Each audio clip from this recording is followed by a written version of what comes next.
Hey baller, I am Squiggles and we are going to be checking out a Zerg versus Terran on Shattered Temple. This is going to be between SeleCT, the red Terran player, and DIMAGA, the red Zerg player. They are spawning in close air positions. Both these guys pretty friendly, just going to be giving each other the good luck, have fun G and the GG, and then the good luck, have fun. Very, very standard there.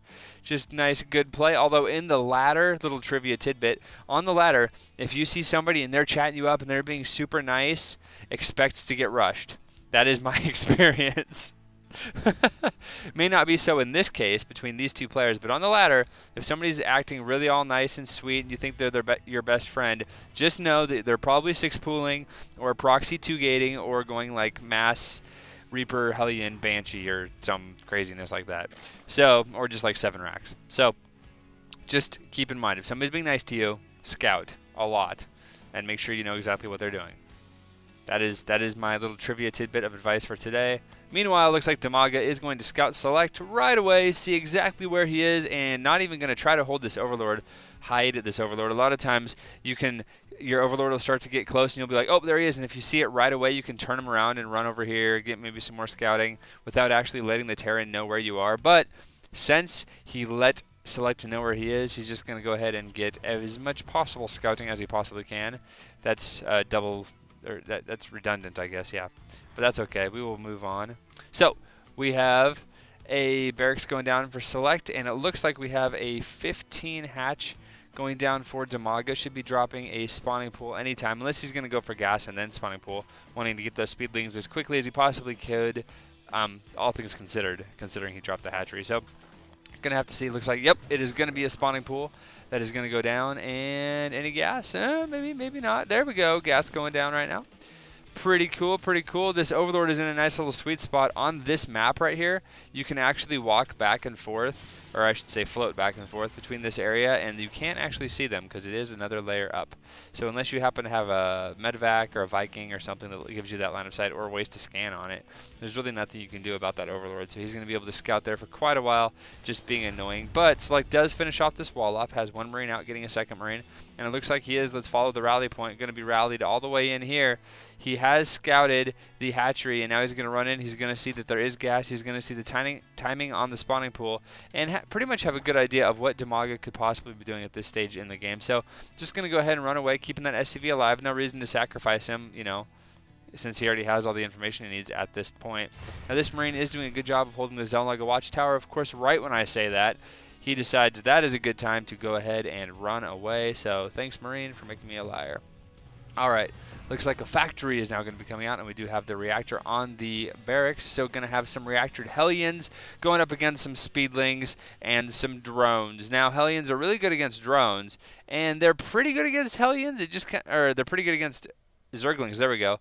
But it just kind of depends on if the Zerglings have speed and if they can get in and get us surrounded, because if a Hellion gets surrounded, then they really suck, actually, against Zerglings. Their strength is lining up those Zerglings and roasty-toastying them from a distance, but as soon as they get surrounded, they just don't get nearly as good. Now SeleCT going to be going ahead and expanding behind this. Has a couple of Marines just trying to prevent scouting. Looks like this one Ling is determined to see what's going on, and he will, I'm not actually sure if he saw that. It looks like, yes, indeed, he did. He did see that.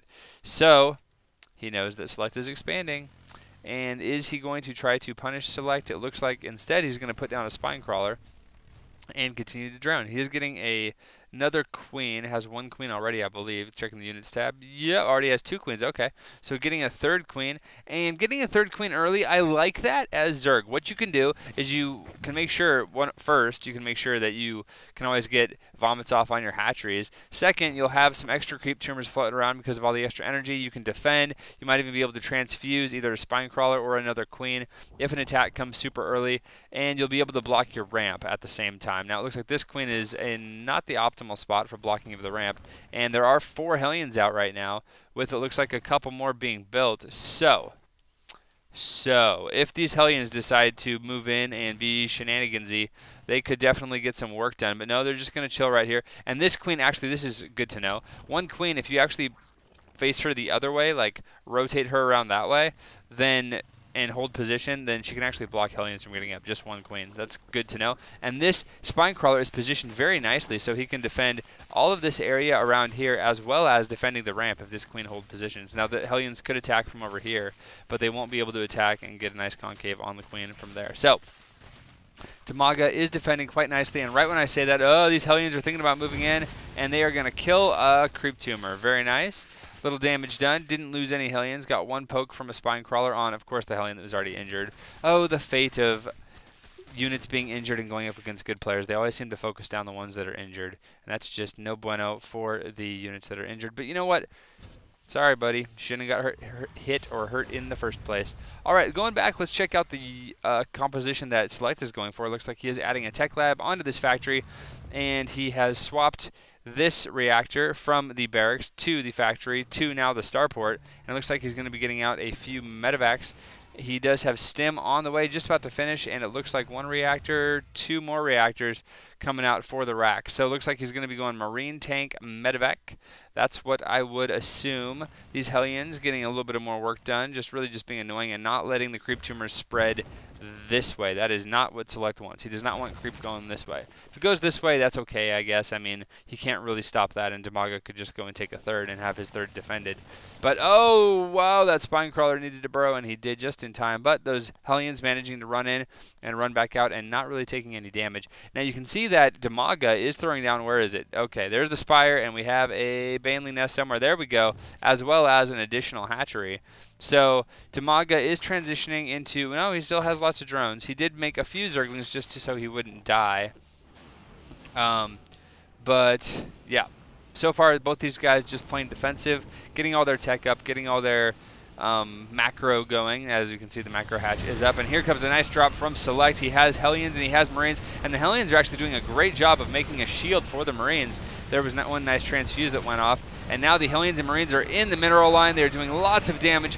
And there are a lot of Zerglings as well trying to stem the slaughter of life. You can see so many roasty, toasty, barbecuey drones and Zerglings going down.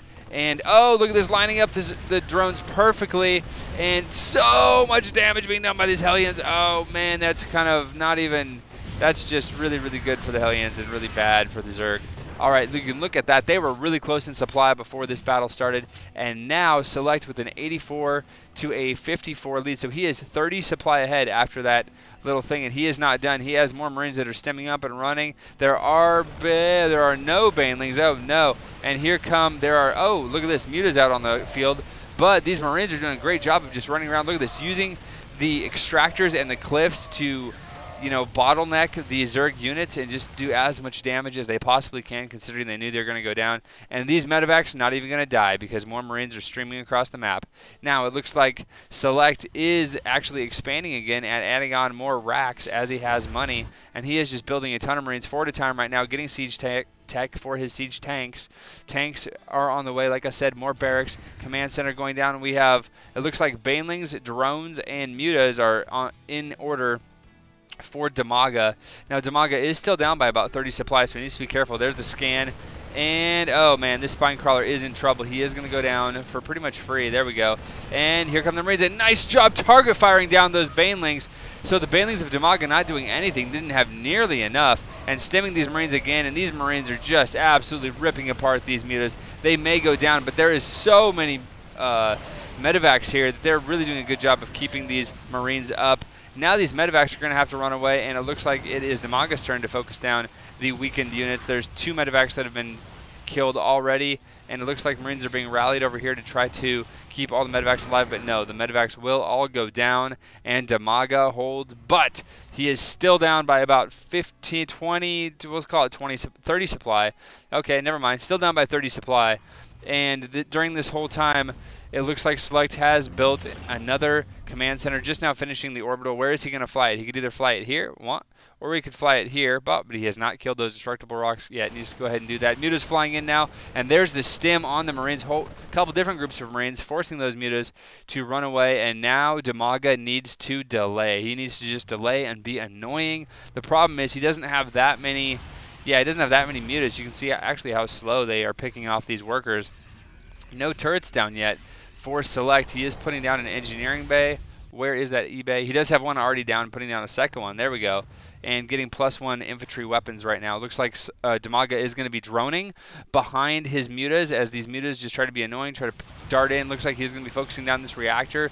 Don't know if... Wow, looks like Select was thinking about it. Oh, there we go. Now he's going to run back, and he needs to, you know, make these mutas go away. But muta's now focusing down all of the reactors and tech labs that are in this area, and not very many Marines out right now. So it looks like DIMAGA could actually do some damage. And is this reactor going to go down? Oh, man, it's so close to going down. Okay, one reactor down. The second reactor is going to stay up for the time being as Marines are running from all over the place. Select having to stim multiple times. Look at all the damage done to those Marines, and the mutas haven't really even hit them. So that's pretty good for DIMAGA. You can see he's closing the supply gap, only down by about 20 supply now, as opposed to the 30 he was in a little bit. He also has his third up, does have that macro hatch like I said, and he is just going to be, oh, looks like he is getting Baneling speed now and does have quite a few Banelings on the field. It looks like 15 Banelings, 10 mutas, and 9 Zerglings. And worker-wise, it looks like Select is still actually ahead worker-wise, and Select macroing actually makes it like a 40 supply lead now, so I'm not sure how that happened, but Select is good enough that he can do that. Looks like he has +1/+1 on the way, and he already has stim and combat shields done, like I said earlier. More barracks, whoa, so many barracks on the way, and more reactors being built. So Select is going to go into super macro mode in a bit because he did take this gold expansion, landing lots of mules, and has turrets up, so he should be able to hold that easily. And now these mutas have to run away. There's so many Marines out on the field right now, and look at this, you can see 8 Marines being made now, 2 medevacs, 2 siege tanks, so he did add on another factory as well. So, oh man, Select is just looking absolutely phenomenal right now as he does continue to hold at least a 30 supply lead. We'll call it 30 plus right now. DIMAGA is doing a decent job with his economy, up to 69 drones, and he needs to transition into only units. Looks like he is doing that, getting +1 for his mutas. He has 11 mutas on the way, and he is taking out his gold rocks very slowly with these lings. No upgrades for the lings, that's important to note, and no upgrades yet for the flyers, although +1 is almost done. Upgrades coming pretty late in this game. Looks like the Marines now have +1, as you can see, +2 is started. But that's about it, and the tanks don't have anything either. So this is just really not a very upgradey game. This is, oh wow, that's a big stem for those. Oh, you need to run, mutalisks. Ah, so much damage being done. And these mutas, there's nowhere for them to go. Wow, look at this. Select has this airtight defense. And look, coming down here, spreading out these Marines really far, just running in with a small group of Marines, and hopefully get some siege tank shots off on the Banelings. There we go. As these Marines still nice and spread out, so these Banelings really can't do much. Oh, geez, here they come. He has to stim and run away from these. That's a lot of Banelings, I'm not going to lie. That is a ton of Banelings, but the supply difference, oh, Mutalisk getting shredded. Here come Banelings, and Siege Tank's doing huge amounts of damage to those Banelings now. So it looks like the Terran player is absolutely rolling through. There we go, nice Baneling hits going off, more Banelings, but Select looks like he could have too much stuff. 173 supply to 125 supply right now, as DIMAGA is desperately trying to hold on. He does have 4 hatches worth of units that he can pump out, and now sniping some of these siege tanks will definitely help him in the positional battle. But losing just all kinds of stuff, I don't know if DIMAGA is going to be able to hold on much longer. You can see on the minimap just a constant stream of units, just like a flood, a river of units just running down into DIMAGA's base. And if you go to look at the units tab, it looks like DIMAGA is pretty much out of units. All he has left is drones, and the drones are dying incredibly fast, just farming units as they spawn now. We have a hatchery just about to go down, and you can see that the flood of units has not stopped for Select as he pushes in, takes out the natural, and if he takes out the Spire, that could be pretty much GG. There we go, lots of mutas just being absolutely slaughtered, and Marines moving up into the third. The natural is dead. Here come the Banelings. Look, huge target firing going down, and those Banelings not doing nearly enough damage. There is the GG, so Select absolutely manhandling DIMAGA, and it really came down to this drop he had early on in the game, killing a ton of drones, taking a 30 supply lead, and then never letting DIMAGA get back in the game. So good job, Select. Thanks, guys, for watching. Please leave comments. As always, I'm Squiggle. See you guys next time.